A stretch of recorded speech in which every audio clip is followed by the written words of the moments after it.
अस्सलाम वालेकुम नाज़रीन इकराम, फैसल वावड़ा का कहना था कि इमरान खान की ज़मानत होना कोई बड़ी बात नहीं है, केस तो वैसे ही चलेंगे।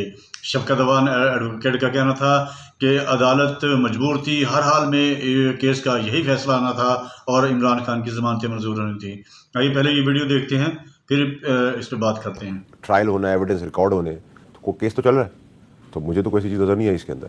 जी, शफ़क़त अब्बास अवान साहब, ज़रा मैं आपको सुनाना चाहता हूँ कि जो वज़ीर ममलकत बराए कानून और इंसाफ़ हैं अकील मलिक साहब को 8 मुकदमात में बानी पीटीआई को ज़मानत दी है। अभी इन केसेस का जो ट्रायल है वो स्टिल ऑन गोइंग है और वो ट्रायल जारी है। और ज़मानत का मतलब ये हरगिज़ नहीं कि बानी पीटीआई जो है इन मुकदमात से बरी हो चुके हैं या फारिग हो चुके हैं और वो शायद बाहर आ जाएंगे। अभी फ़िलवक़्त वो एक मुजरिम है और सज़ा याफ्ता मुजरिम है। और मैं उम्मीद करता हूँ कि इंशाअल्लाह आइन और कानून के मुताबिक ही जो मुअज़्ज़ज़ अदालतें हैं वो फ़ैसले करेंगी। जी, शफ़क़त अवान साहब, तो आपको क्या लग रहा है कि इमरान खान साहब की रिहाई करीब है या करीब नहीं है? ये सब एक तो आइन और कानून की बातें इनके मुंह से सुन के मुझे ना बड़ी हंसी भी आती है, ताज्जुब भी होता है किस आइन की और कानून की बात करते हैं। ये जो आज ज़मानतें हुई हैं ये ट्रायल कोर्ट में हो जानी चाहिए थी। उनकी ज़मानतें हाई कोर्ट तक भी पहुँची, ट्रायल कोर्ट ही ले लेती है। अगर कोई बेल बिफोर अरेस्ट पे आ जाए तो उसकी बेल बिफोर अरेस्ट कन्फर्म हो जाती है, और अगर कोई पकड़ा जाए तो ट्रायल कोर्ट उसकी ज़मानत ले लेती है, क्योंकि इसकी जो शहादत होती है बड़ी वीक होती है और उसको यही देखा जाता है कि ट्रायल के टाइम देखा जाएगा कि शहादत में कोई जान है कि ये मुल्ज़िम सज़ा हो सकता है। इनका सुप्रीम कोर्ट तक आना ही तजब है। Delayed justice is denied justice, ये जो यहाँ तक पहुँची हैं ज़मानतें, ये तो हमारे पूरे जुडिशल सिस्टम को की वीकनेसेस ने खोल के रखा। लेकिन आज लतीफ़ खोसा साहब ने तो बड़ी तारीफ़ की है, वो सलमान अकरम राय साहब के साथ बैठे हुए थे, कि 26वीं आईनी तरमीम के बावजूद जो अदलिया है उसकी तरफ से खुशगवार हवा का झोंका आया। मैं तो ये कहता हूँ कि क्या करते खारिज करते हुए लामहला उन्होंने ये ज़मानतें लेनी थी, कोई एहसान नहीं किया है उन्होंने किसी पे। ये बहुत पहले हो जानी चाहिए थे, आज हो गई हैं, चले अच्छा है किया है।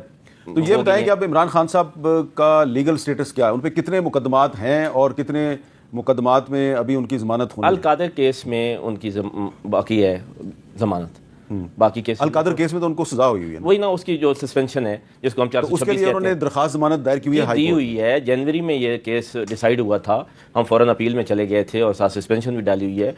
मुतअद्दिद बार आपने देखा होगा कि हाई कोर्ट के सामने हम खड़े रहे और इस कोशिश में रहे कि केस लगा दें। फिर केस लगता था तो फिर कभी तो वो प्रोसिक्यूशन जो कहती थी हमें टाइम दें, हमारी तैयारी नहीं। टैक्टिक्स करके उन्हें पता है कि जब भी ये केस सुना जाएगा तो जज के पास ऐसी कोई चीज़ मटेरियल नहीं अवेलेबल होगा कि वो इसको रिजेक्ट करे, उसको ज़मानत सस्पेंड करनी ही पड़ेगी सज़ा। तो इसलिए ये अच्छा, क्या ऐसे भी मुकदमात हैं जिनमें अभी तक इमरान खान साहब के वकला ने ज़मानत के लिए दरखास्त ही दायर नहीं की? मेरा नहीं ख्याल कि अभी तक कोई केस हमारे सामने ऐसा है जहाँ के खान साहब की गिरफ्तारी डाली। रावलपिंडी में कुछ मुकदमात हैं खान साहब, अगर रावलपिंडी में कुछ मुकदमात में गिरफ्तारी डाली हुई है तो अभी वो सामने नहीं है जिसमें ज़मानत होना बाकी है। बाकी तो सारे केसेस में खान साहब की ज़मानत हो चुकी है। अब उनका तो क्या है, कुछ जहाँ पे भी मर्जी डालते जाएं। क्योंकि तहरीक इंसाफ पहले कहती थी जी कि इमरान खान साहब पे 200 से ज़्यादा मुकदमात हैं, ज़मानत होगी हुई है। ज़मानत जो अभी सामने केस है वो अल-कादर केस ही रह गया। उसके अलावा जितने भी खान साहब के केसेस में उन्होंने खान साहब को बाकायदा मुज़लिम करार दिया है उनमें ज़मानत हो चुकी है। अच्छा, अब आपको क्या लग रहा है फैसल वाडा साहब के इमरान खान साहब ने एक तो महमूद अचकज़ई साहब को नॉमिनेट किया अपोजिशन लीडर के लिए, और दूसरा जो है उनको इख्तियार दे दिया कि आप मुज़ाकरात करें, तो अचकज़ई साहब के ज़रिए जो मुज़ाकरात होंगे उनकी कामयाबी का कोई इम्कान नज़र आ रहा है आपको?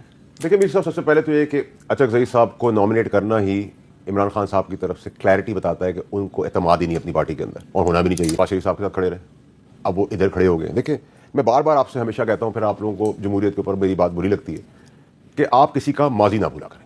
माजी जो है ना वो बड़ा इंपॉर्टेंट है सियासतदानों का। फिर आप आदत तो बदल सकते हैं, मजबूरी, फितरत नहीं बदल सकते, ये भी आप याद रखें। फिर आप ये याद रखें कि इश्तिहारात और इश्तिहारी होने के बीच में बहुत कम गैप होता है। और आखिरी मोस्ट इंपॉर्टेंट चीज़, गीदड़ और डीलर कभी लीडर नहीं हो सकता। ये चार चीज़ों के ऊपर ना मैंने अपनी पूरी सियासी जद्दोजहद जो पिछले 16-17 साल से कर रहा हूँ, मैं कर रहा हूँ। मैंने आपको क्लैरिटी सब कुछ बता दिया, आप सब कुछ समझ भी गए हैं।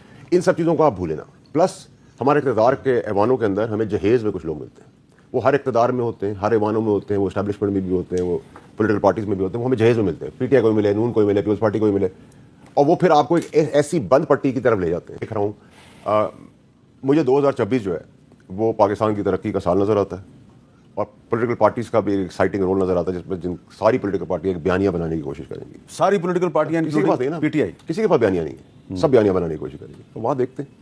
ये आप बड़ी कोई गहरी बात कर रहे हैं कि 2026 में آپ کو کوئی بہت بڑا پاکستان کا میں بریک تھرو ہوتا نظر آ رہا ہے؟ پاکستان کی تقدیر اور پاکستان کی پروگریس تو مجھے نظر آ رہی ہے، لیکن مجھے سیم ٹائم پہ 2026 میں بہت ایکسائٹنگ تمام پولیٹیکل پارٹیز کا بیانیہ کا کھیل، بیانیہ تو کسی پولیٹیکل پارٹی کے پاس نہیں ہے، کسی کے پاس بھی نہیں۔ اچھا شفقت اوان صاحب، آپ وکیل بھی ہیں اور آپ سیاستدان بھی ہیں، آپ MNA بھی ہیں، آپ کو کیا لگ رہا ہے کہ 2026 تک ایسا کیا کر سکتے ہیں؟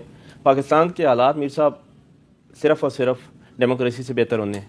وڈا صاحب کوئی اتنے زیادہ ڈیموکریسی کے حق میں نہیں ہے، نہ تو ان کو پارلیمنٹ پہ اتنا یقین ہوتا ہے، نہ پارلیمنٹیرینز پہ، لیکن جب تک یہ باغ دوڑ پارلیمنٹیرین کے ہاتھ میں، پارلیمنٹ کے ہاتھ میں، اور سول سپرمیسی نہیں ہونی، رول آف لا نہیں ہونا، وڈا صاحب کو کوئی اچھے حالات نظر آ رہے ہوں، مجھے نہیں آتے۔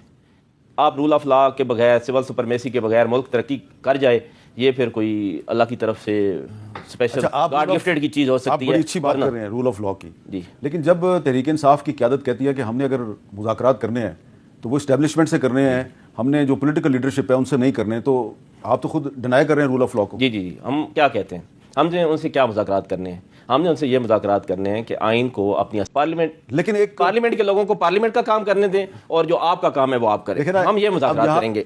میری صاحب بات تو سنیں، ہم نے ان سے کوئی مذاکرات یہ نہیں کرنے کو ہمیں خدا نخواستہ معافی دے دیں، نہ ہمارا لیڈر معافی مانگتا ہے، نہ اسے معافی چاہیے، وہ جیل میں بڑا خوش بیٹھا ہے اور بڑا ڈٹ کے بیٹھا ہے۔ اگر آپ یہ سمجھیں کہ ہم مذاکرات کریں گے کسی اپنے پرسنل گین کے لیے، اپنی پارٹی کے کسی گین کے لیے، تو ہرگز نہیں ہے۔ ایک سوال کہ جو اعظم سواتی صاحب نے کچھ عرصہ پہلے ایک ویڈیو سٹیٹمنٹ جاری کیا تھا جی جی، کہ میں نے عمران خان کی مرضی سے مذاکرات کے لیے بات چیت شروع کی، ظاہری بات ہے وہ آپ کو پتہ ہے وہ کس طرف اشارہ کر رہے ہیں، جی، اور پھر آپ کی پارٹی جو ہے ان کو سینٹ میں اپوزیشن لیڈر نامزد کر دیتی ہے، تو اس کا مطلب یہ ہے کہ آپ کی پارٹی ایک طرف محمود خان اچکزئی کے ذریعے ایک مزاحمت کا بیانیہ چلا رہی ہے، دوسری طرف اعظم سواتی کے ذریعے وہ مفاہمت کا بیانیہ چلا رہی ہے۔ تو اعظم سواتی صاحب کے سٹیٹمنٹ کو سامنے رکھیں تو لگتا یہی ہے کہ بھی نہیں میر صاحب کہ جس بندے کا نام عمران خان ہے وہ کبھی معافی مانگے گا یا کبھی معافی لے گا۔ ہاں کوئی گناہ کیا ہوتا تو ضرور معافی مانگتے۔ یہ 9 مئی کے کیسز اور 9 مئی کا جو معاملہ ہے، میں بڑا قریب سے، میں نے سب سے زیادہ قریب سے دیکھا ہے۔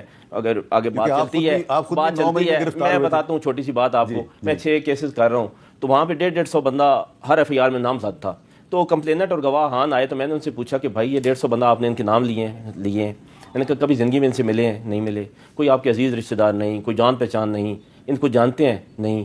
تو میں نے کہا یہ کیسے نامزد کیے؟ چپ نہیں، آپ پر بھی کیا تھا جنہوں نے سب پہ کیا ہے۔ میں نامعلوموں میں تھا، میں ڈسٹرکٹ بار سرگودا کا پریزیڈنٹ تھا، اور میں نے جج کو کہا کہ یہ بندہ جو مجھے نامعلوم افراد میں رکھ رہا ہے، اس کو میں نے 2 دن پہلے بھی فون کیا ہے اور کسی بندے کے متعلق بات کی ہے، اس کا نام اظہر تھا جو کمپلینر تھا، اور اس نے کہا میں اس کو جانتا نہیں تھا، اب پتہ چلا ہے یہ شفقت اوان ہے۔ میں ڈسٹرکٹ بار ایسوسی سرگودا کا پریزیڈنٹ تھا پیچھے تھا، تو میں نے جج صاحب کو کہا کہ اس کو میرے سامنے کریں اور اس کی کال ریکارڈ چیک کریں، میں نے پرسوں بھی اس سے فون پہ بات کی ہے، اور اگلے دن یہ FIR ہو جاتی ہے اور مجھے یہ نہیں جانتا اور مجھے نامعلوم میں رکھ رہا ہے۔ یہ سب ایسا MPAs اور MNAs جو ہیں وہ بعد میں نامعلوم لوگوں کی لسٹ میں آ جاتے ہیں۔